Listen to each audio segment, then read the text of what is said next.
ఏమండి 10th క్లాస్లో కవిత ఉండేదండి, మీకు ఏమైనా గుర్తుందా? అరే మా 10th క్లాస్లో ఒక కవిత కాదు సంధ్య, ఇద్దరు కవితలు ఉండేవాళ్ళు. ఒక కవితా శర్మ, కవితా రాయ్, ఇద్దరు కూడా నాకు చాలా క్లోజ్ తెలుసా. నిజంగా పాత జ్ఞాపకాలను గుర్తు చేసినందుకు చాలా చాలా thanks. I'm missing them so badly.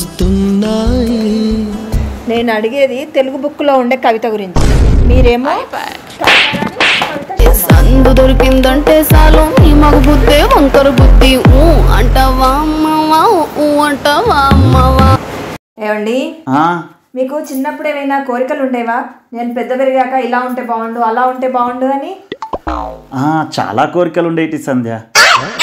20 ఏళ్ళ నుండి 40 ఏళ్ళకి వచ్చే వరకు ఒక పెద్ద బిల్డింగు, ఊరవతల ఒక పెద్ద ఫామ్ హౌస్, ఇంటి నిండా కార్లు, ఫ్రెండ్స్తోని 4-5 రోజులకు ఒకసారి ఫారెన్ ట్రిప్పు, వీటన్నిటితో పాటు ఒక అందమైన భార్య, నేను చెప్పినట్టు వినే భార్య, అనుకువగా ఉండే భార్య దొరికితే ఎంత బాగుండు అనే కలలు కనేవాడిని సంధ్య.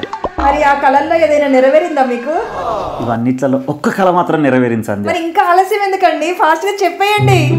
అదేనే 20 ఏళ్ళ నుండి 40 ఏళ్ళకు రావాలని నా కళ నెరవేరింది. I don't think so. No, no, no, no. I don't think so. No, no, no, no. It's never ever.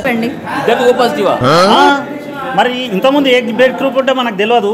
పెళ్ళి అయినప్పటి నుండి నా రక్తం తాగుతుంది కదా, అదే బ్లడ్ గ్రూప్ వస్తుంది. అంతేగా అంతేగా అయిపోయి రోడ్డు ఐసరా.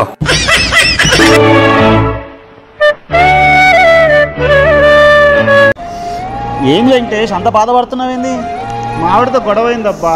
అరే ఈ భార్యలతో అంతే అబ్బా, వాళ్ళ తప్పు ఉందనుకో జడ్జిల్లాగా ఆర్డర్స్ ఇస్తారు, అదే మన తప్పు ఉందనుకో లాయర్ లాగా వాదిస్తారు. అంతేగా నాకు జరిగింది అదేనబ్బా. అంతే అంతే, నాకు నువ్వు నీకు నేను ఓదార్చుకోవడం ఇంకేం లేదు.